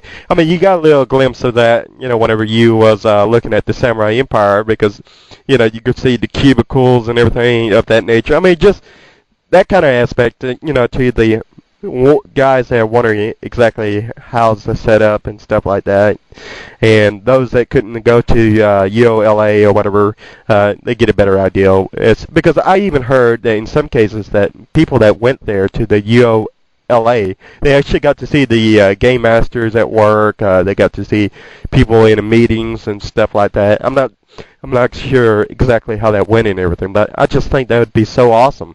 But I think they had to sign non-disclosure agreements or whatever, something of that nature. But getting back to my original question, would you like to see more videos for promoting future expansions or something? Like maybe, for example, if we had one for YoML, it could have been Binky dressed up as Binky Wizard or whatever, because that's how he was dressed up at all the town hall meetings, pretty much, with the exception of the Chicago one, I think. So would you like to see something like that maybe in the future? More silly videos or something of that nature? Spider-Bite? Me? Not really, because... No, not really. I'm more interested in them, as far as when they're on the road, all the candid pics and stuff like that are great to throw on the website. Them contributing any time to... unless it's in their free time, which is fine by me. But unless it's something like a road trip or something like that, that's wonderful. I'd rather see the videos of them shaking people's hands, players' hands, stuff like that. The rest of the time, I'd like to see in development. Otherwise, you're going to have nothing but people screaming, and we all know how that happens on UO. Yeah, we saw a little bit of that whenever they came out with the holiday themed shard. I think it was for Halloween or whatever. Chaconi, he got it. I think they was chewing him out left and right, even though he was like a new guy or something of that nature. Poor guy. But anyways, moving on to our next topic and everything. We're just about out of topics. I'm kind of curious as to whether or not you think item insurance will be in the game. Being in the game now in Trammel, should there be the ability to loot other people's bodies in which have turned to bones? So, do you think people with the item insurance in the game now, do you think people ought to be able to loot other people's bodies that have turned to bones? Because you used to be able to do that, and then they fixed it to where you couldn't do it, and now we got item insurance, so there's not going to be much on the bodies in the first place. So, should we allow that? Dor, what do you think? I'm still having trouble understanding why there is insurance in Feluca to begin with. Insurance, in addition to instanced corpses, makes no sense to me. And your point is valid about it being unnecessary in Trammel as well. If everybody's running around with insurance, I don't know. Okay, so do you think you ought to be able to loot their bodies now? Maybe, perhaps. I think you always should have been able to. Even in Trammel? Sure. Okay. More power to Dora. I love that response because I've always been a person who believe you should be able to loot their bodies no matter where you're at. So let's see who's You can't. man. You can't even loot Go a ahead. rabbit. Yeah, that's another thing. That's kind of stupid in my opinion. You can't loot a rabbit, and I think it stays that way. Not even, or is it after like 2 minutes or so after the corpse has been dead, you can then loot the rabbit or whatever they didn't take. There's quite a time delay. By then, you're somewhere else. Yeah, exactly. I'm not gonna wait around for 2 minutes on a dead rabbit. To skin it and take the hides that the other person didn't take, or something of that nature. Let's see. We'll just go down the list here with the red lights and everything. Deadeye, what do you think? Yeah, I think absolutely you ought to be able to loot them. The critters will daggum sure loot you. I'll tell you what. I can't imagine. I don't know what it was took me down. I think it was a leech lord the other day, and he took everything I had, man. I'll tell you what. I mean, took all my packs and my gold and everything. I mean, he just stood there and took everything. So if they can do it, we ought to be able to do it. Yeah. Okay. And did you have item insurance whenever that happened, Deadeye? Oh yeah, for my major items. But I had a loot pack, my buy sell bag, and I had a regs bag because that particular character still uses regular magic, And oh God, I had my what I call my equipment pack. It has assorted, items in it and stuff, and little things that I need, tools, smithy hammer, that kind of thing. Yeah, I took all that stuff, all my equipment, and even took my band-aids. Yeah. Wow, he was very unforgiving. Oh, I was naked, man. I was naked. Wow, oh my goodness, he just robbed you and took you everything. Oh my goodness. Yeah, I love how them critters they'll take everything and then somebody else will come along and kill it and they get all your stuff. So I mean, it's going to happen with the critters taking your stuff anyhow. So why not allow the players the same thing? What do you think, Kristen? What are your thoughts? No, they shouldn't be able to take anything, because if you're labeled like monsters and stuff like able to loot you, I don't know if anybody you know a rope at all, but every time you go in Brit-like, and you get guild whacked by one of your guild members.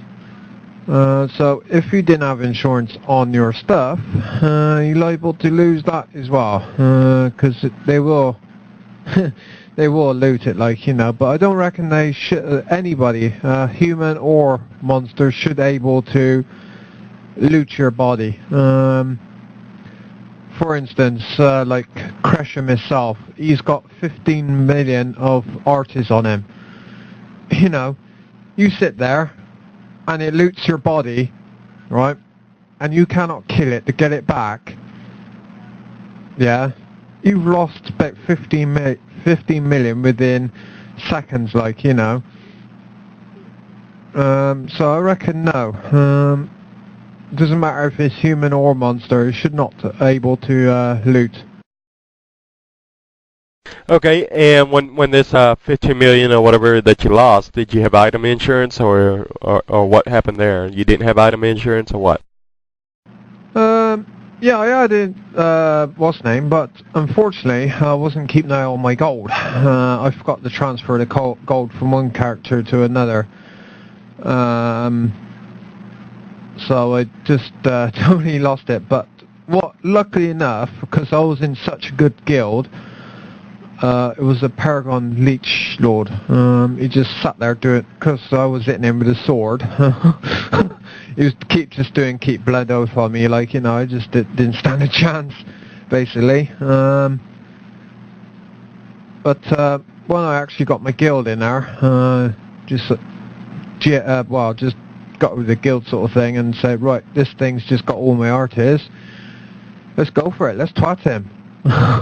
Let's kill it. I want my artist back. That cost me 15 mil, if not more. On the rope at the moment, I got Leggings of Bane on Crasham. But at the moment on Roper, they're about 4 to 5 mil on a rope at the moment. They're quite expensive. Yeah, well, in a situation like that, I guess I can't have too much sympathy, but in a little way I can, because yeah, 5 million. Who wants to lose 5 million? But then again, I just remember the old days being there with the people having silver vanquishing weapons, and they die and their bodies turn to bones and tremble, and me going over there getting this silver vanquishing weapon, and I was just happier than a day and everything. But then again, it happened to me sometimes, and I lost my equipment, so it was just a vicious circle. Sometimes you got ate by the bear, and sometimes the bear ate you, or you ate the bear or whatever. However, I used to say it. Spider Bite, what do you think? Well, you know what I think, playing on the shard that I do. We have no insurance on Siege, so, but I do play Sonoma as well. On Siege, though, you go out and you expect to lose everything. That's the way I've always played. That's the way I think it should be. If somebody's going to beat me, whether that's in a fight or it's a monster or whatever, I should be able to either have the tenacity to be able to get back and get my stuff, or move on, go back and resuit up. I think it goes back to the point of it. UO has become an item-based game rather than a community interactivity game.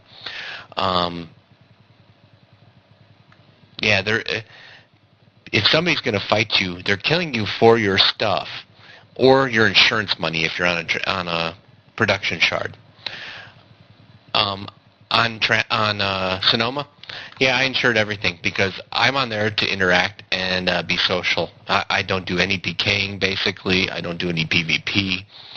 But I spend most of my time on Siege. And as far as insurance goes, I don't think it should have ever been introduced, to be honest. I'm with Dor on that one. It should never have been introduced, ever. Because now what you've done is made the crafter who's insured everything on them worth $600 or $1,200, or I don't even know how much it costs nowadays. It's been so long since I used the insurance comp. Basically a target. And the new player who's decided to insure all their newbie stuff on them.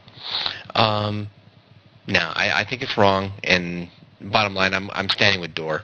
Just don't insure anything. All right, very good point. And Dor, what do you think?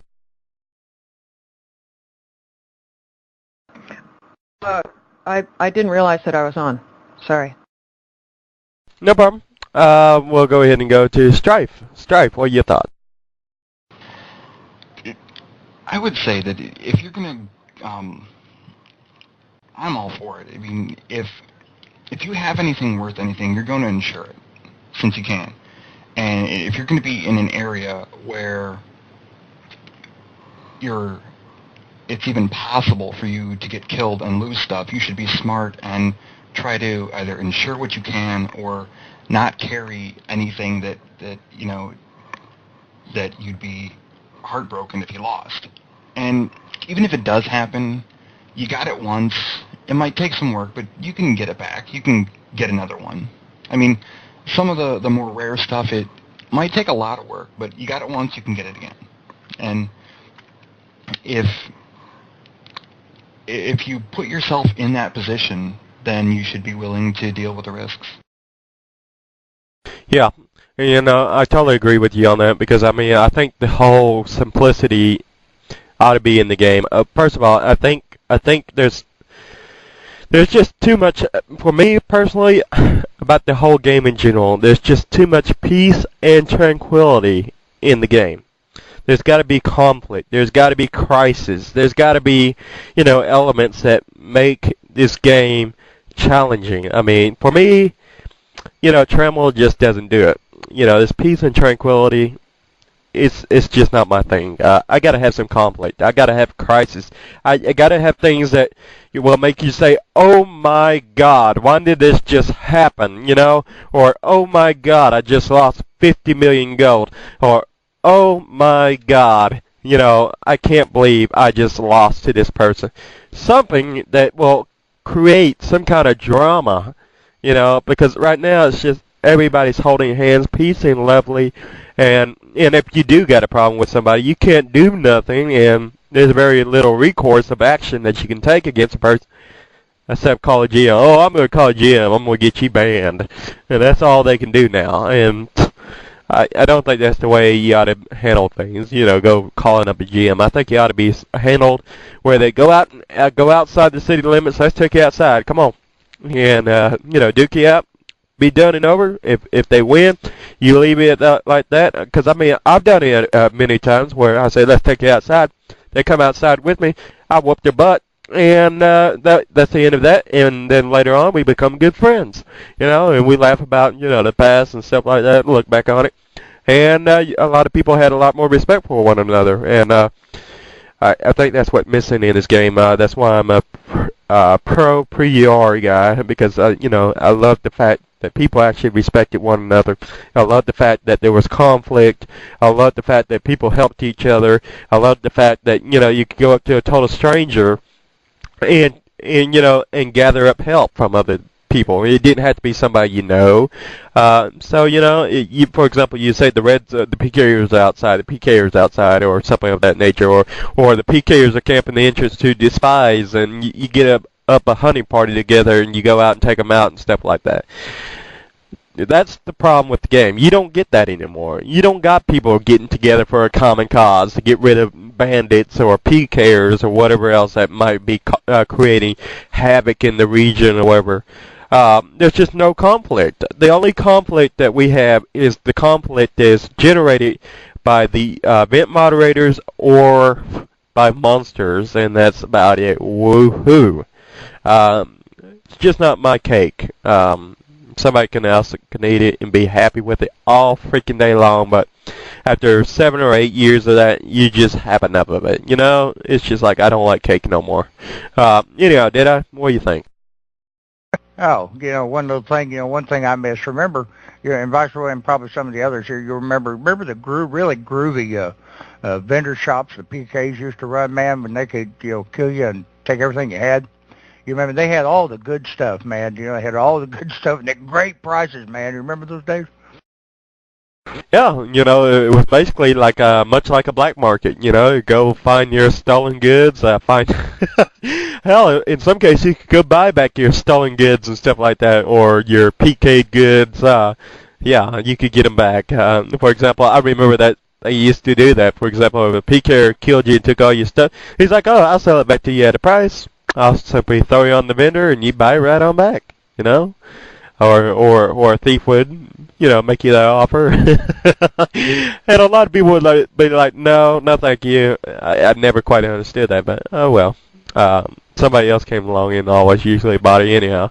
So, it's just too much peace and tranquility. There's just not enough conflict that's keeping me interested.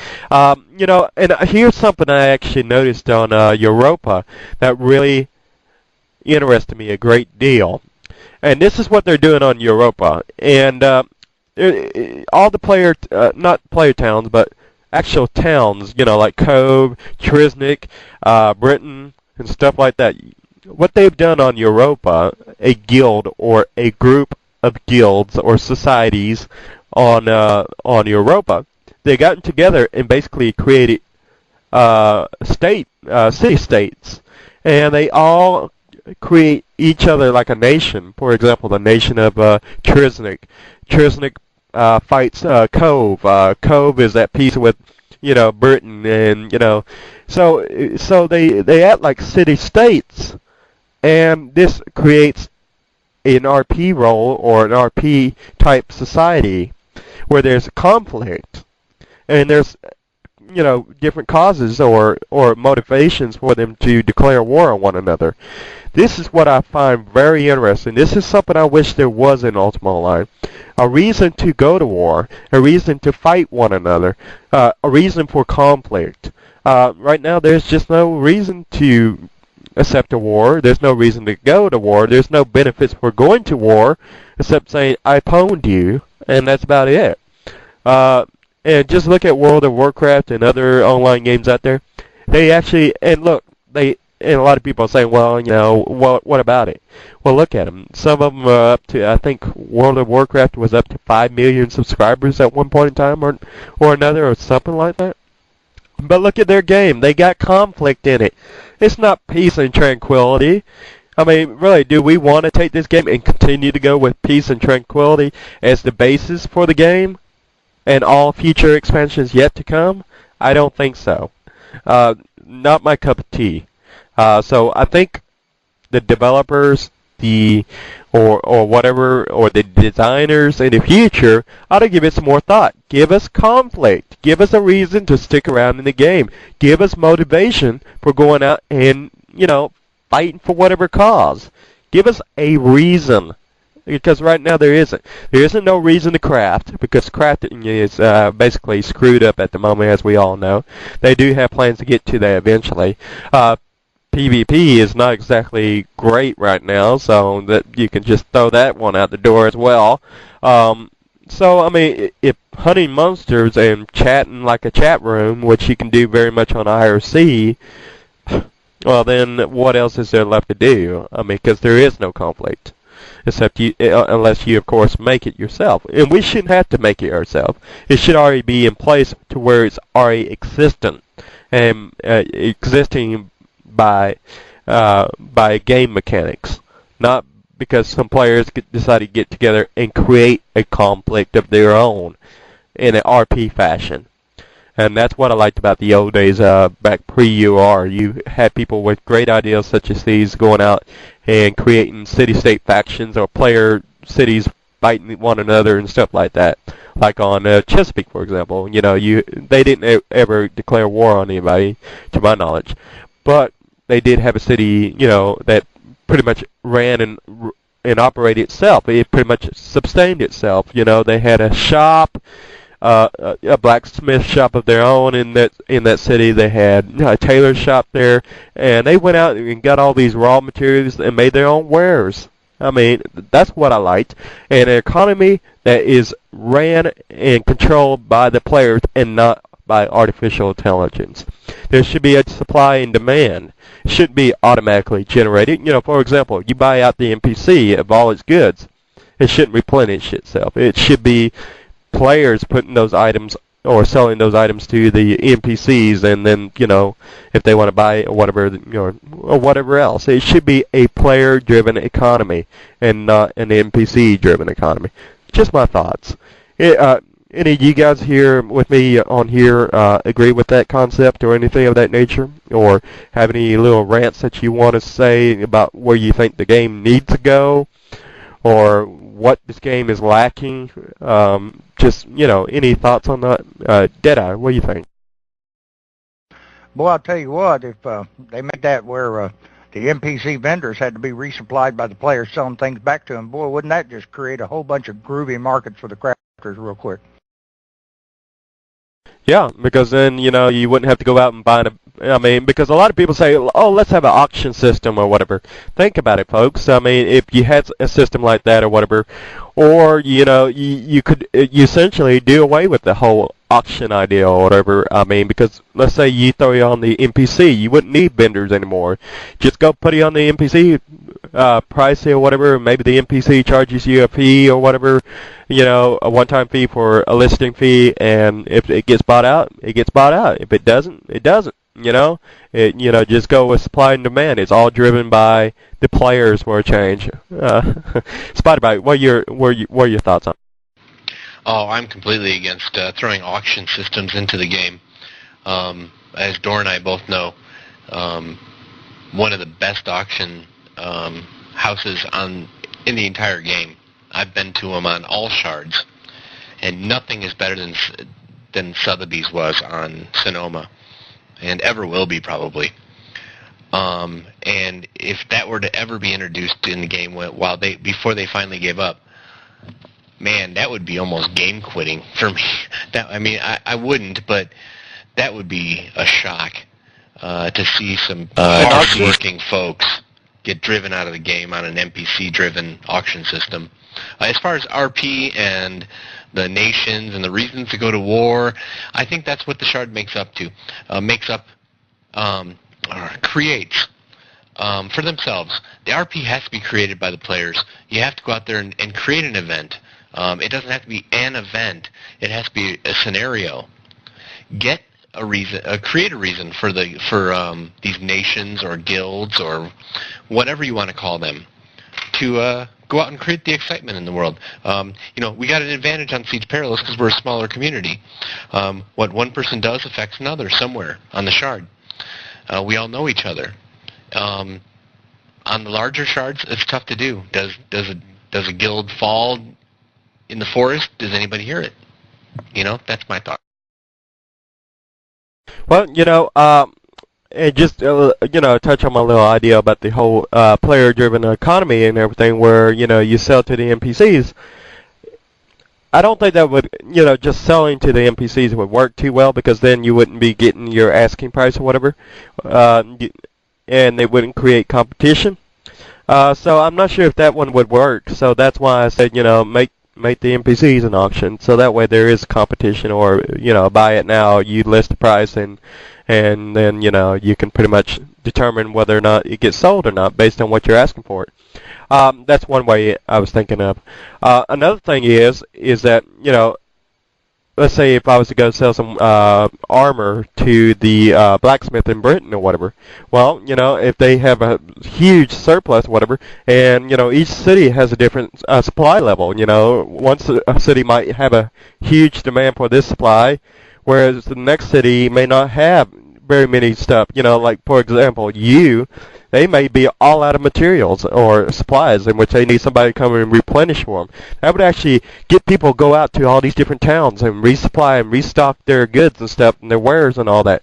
I mean, I think that would be great for the game. I mean, from, getting people from being centralized in one location like Britain and get people to actually spread out for a change. I mean, that would be good in my opinion.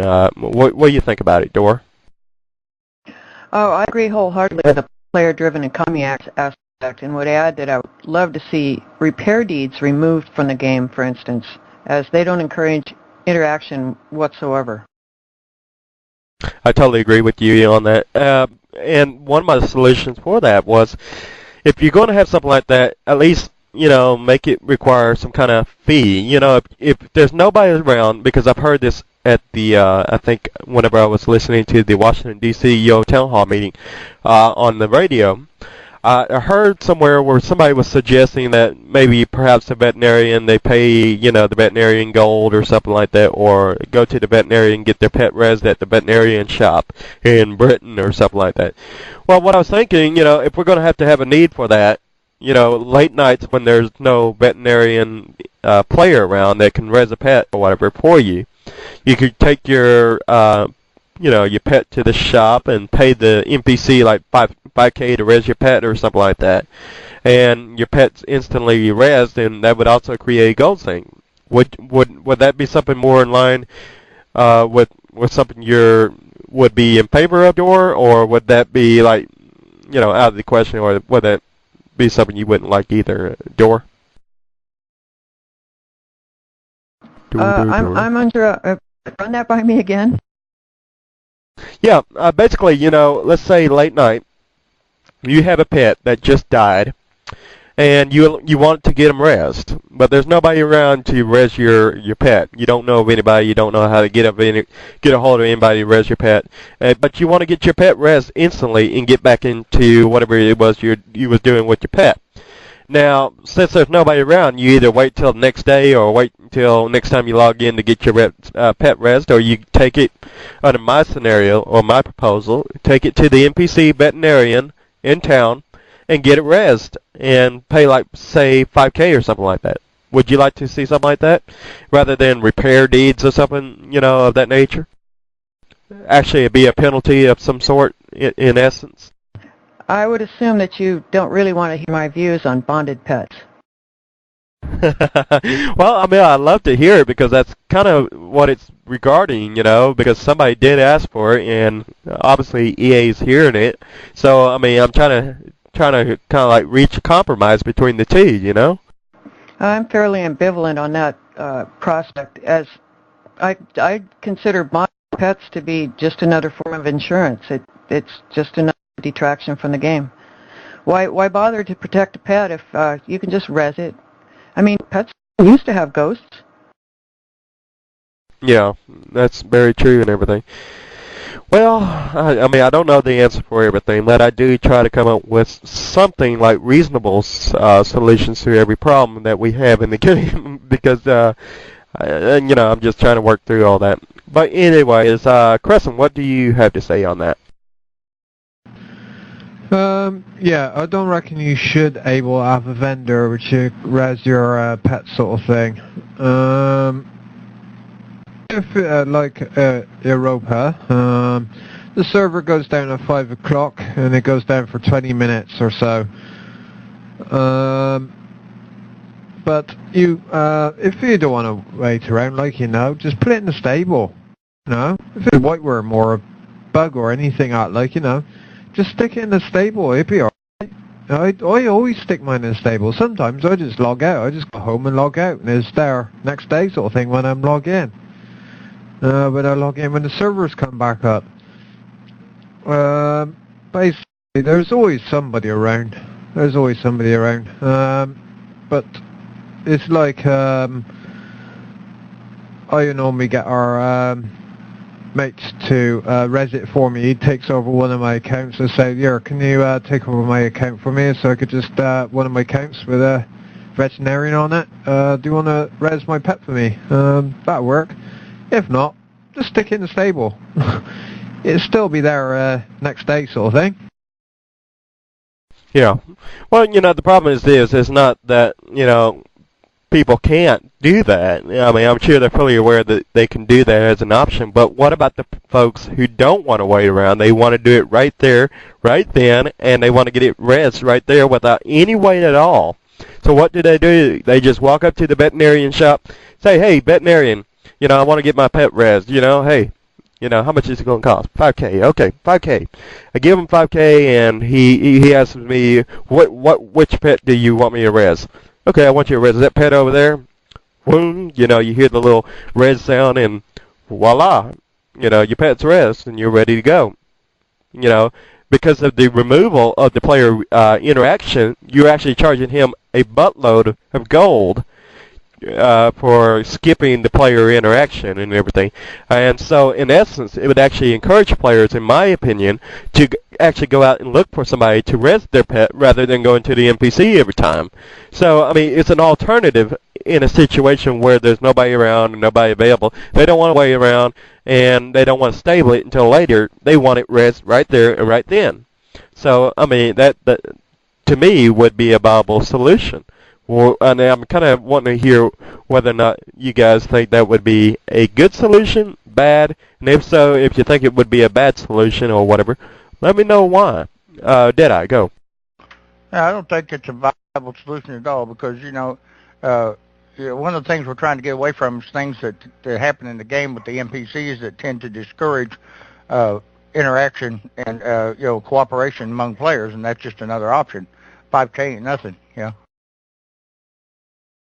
Okay, so even though it would make a gold sink, you just wouldn't want that. Okay. Caddyberry, what do you think?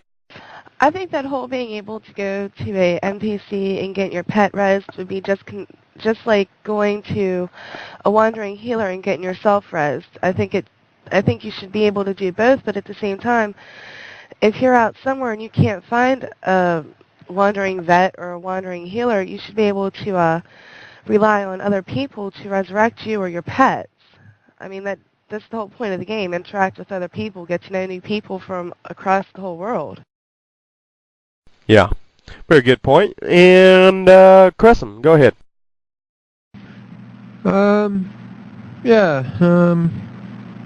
Basically, why do you need to pay like for instance, 5 to 8K? Like, you know, if we get your pet red, why can it just do it automatically? Why can it be like a wandering healer? Say, oh look, there's a dead person there. Why don't we just get it resed automatically? You know, just go buy it and just get resed.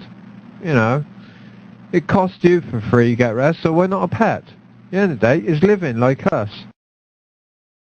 Well, you know, if it was up to me, and some people are going to be like, what in the heck are you thinking? Because I'm more of the radical type person, and I like to put out a radical but yet reasonable solution to people's problems or everyday problems that they encounter, or some problems that is encountered every now and then.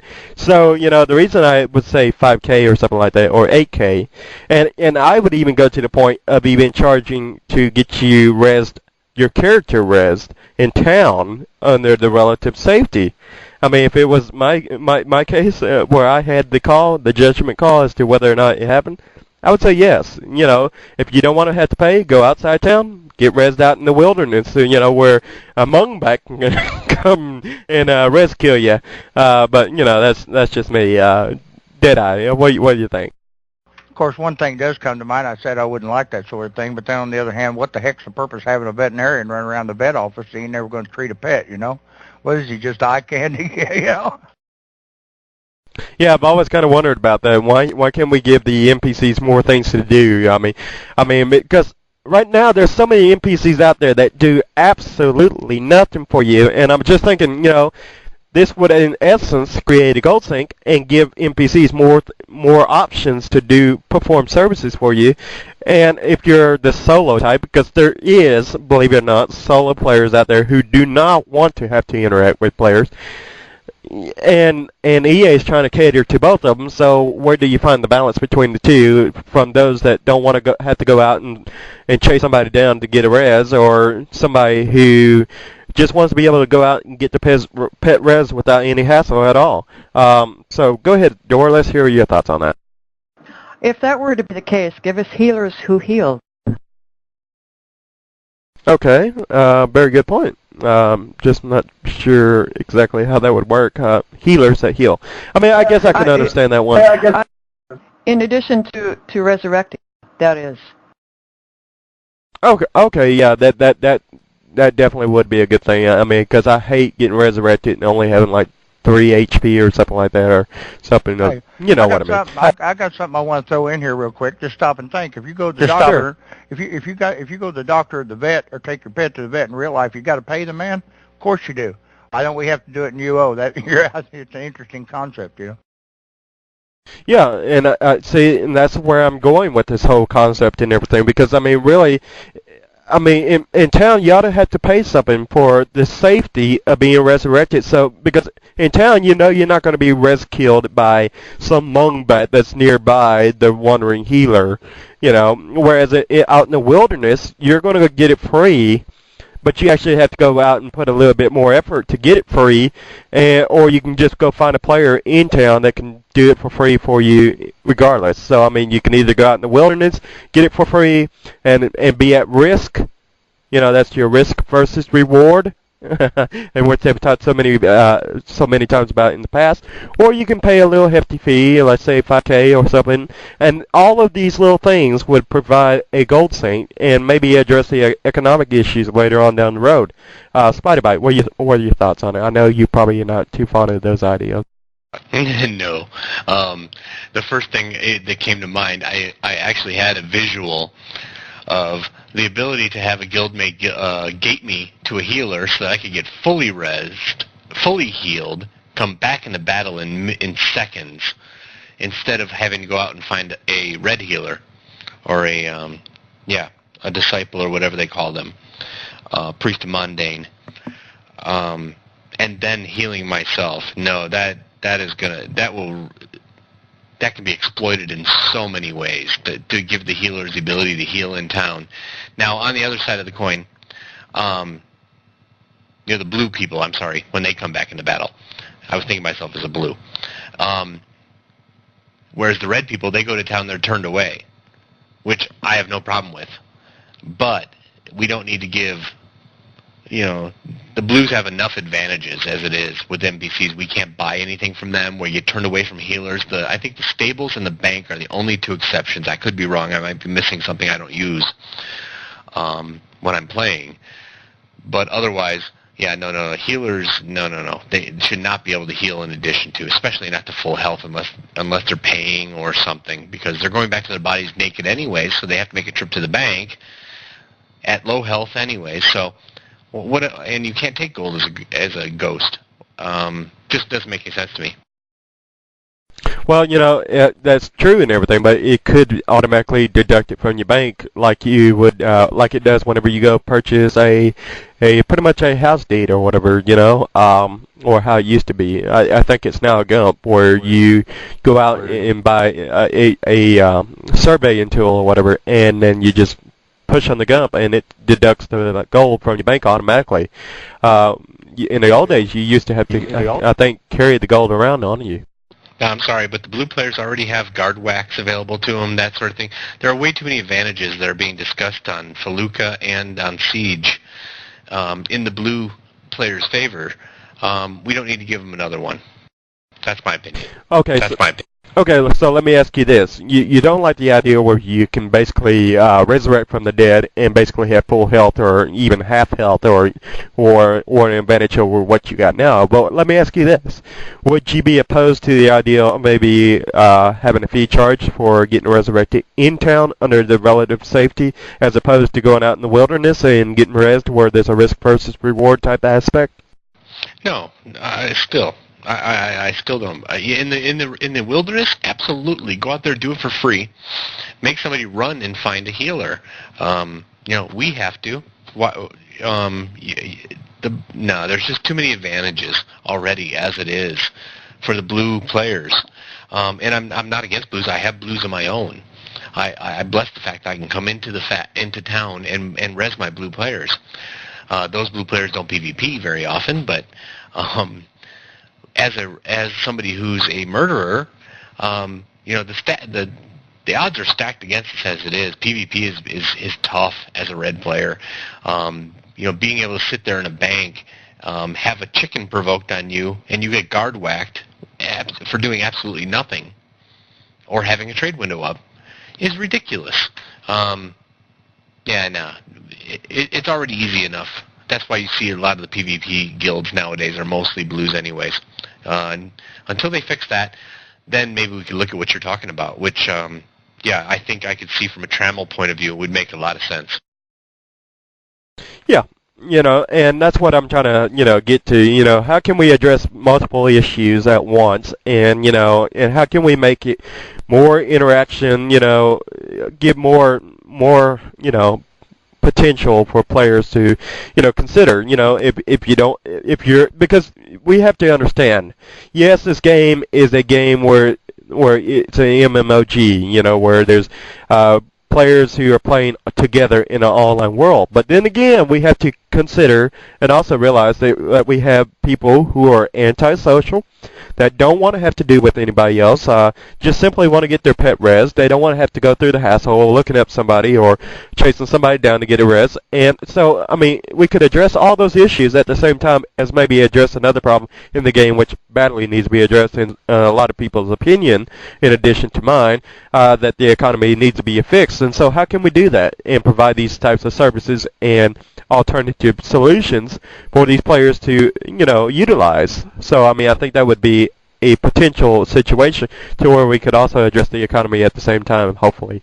Because, a lot of people, everybody using this or a lot of people using it, it could probably make an impact or a slight impact on the problems of the economy, but that doesn't mean it wouldn't have to be still fixed later on down the road. It still needs to be addressed. Just one of the something I see as a potential viable solution maybe for EA to consider later on their road if they want to go down their route. Crescent, what do you think? What do you have to say? What I do really think and what really wants is not for the blues, this is for the reds. There's not enough reds in FAL. I used to have a red, my mage was a red. It took me 16 hours to get her back red again, blue again. But I got killed in Brit. Yeah, fair enough. The bloke, he wanted to get his justice and stuff like that. Fair enough. I didn't mind that. But I had to go out, because I was sat at Brit Bank in FAL. I had to go out and find a red healer. And there isn't none. So why couldn't they just put a red healer in the healing shed, like, in Brit. Or in the other towns. They still res blue healers. So why can't they just have a red healer there in the shed, like, in Brit there, or any other city sort of thing, so you could go and get resed again? Or jump through one of the gates and just go and get resed in one of the towns sort of thing, like Haven, or any other sort of town sort of thing. Like I said, I got killed in Brit. And I had to walk for miles and miles. I had to jump in one Brit gate, like, and just go and get resed again. Yeah. I'm going to jump in real quick Well, here, Viceroy. I need to Sure. Get ready for my show, so I'm going to let you guys go, and I want to say tune in for me in a little while, everybody, when these folks are done. Yep, and we are actually going to wrap it up now, so let's go ahead and just wrap it up and go ahead and conclude episode number 23 right here on your radio on January 21st, 2006. So I want to thank you all for tuning in, and be sure, because I just now realized what time it is, we're actually running over. So I want to thank everybody for tuning in this weekend and everything. Be sure to tune in next Saturday at 5 p.m. Eastern. And we will be doing another talk show right here on your radio, and we will be including more people from the Ultima Online community in general. I think next week we're going to have a special guest, Cybernickel from Siege Perilous, joining us, so you'll definitely want to tune in for that. And so, like I said, we're always going to be doing things to try to make this a little bit more interesting. And if you have any ideas or suggestions, please shoot me an email over to viceroy@uoradio.com with any suggestions or ideas that you might have. Once again, we're going to go ahead and give every DJ here an opportunity to say hello and or goodbye or whatever it is they want to say. And so starting with Deadeye, go ahead, say goodbye to everybody out there. All right, well, I'll tell you what, we're definitely glad you guys took the time to tune in and listen to the talk show here at Your Radio today, and I hope you tune in again next week, folks. Yep, and thank you for joining us today, Deadeye, and we have Caddy from Legends. Go ahead and say goodbye to everybody out there. See everybody later, and I hope they tune in for my show right after DJ Spider Bite's 3-hour block. So see you guys then. Yep, we'll be seeing you then. And let's see, we have Crescent from Europa. Go ahead, Crescent. Nah, voice, you gotta get it right. It's Europa. You guys are nuts. Yep. Okay. First thing I want to get straight, first of all, I'd like to thank DJ Deadeye and Voice for promoting me as a assistant manager. I'd just like to put that one across. Thank you very much. That was very, very sweet of you.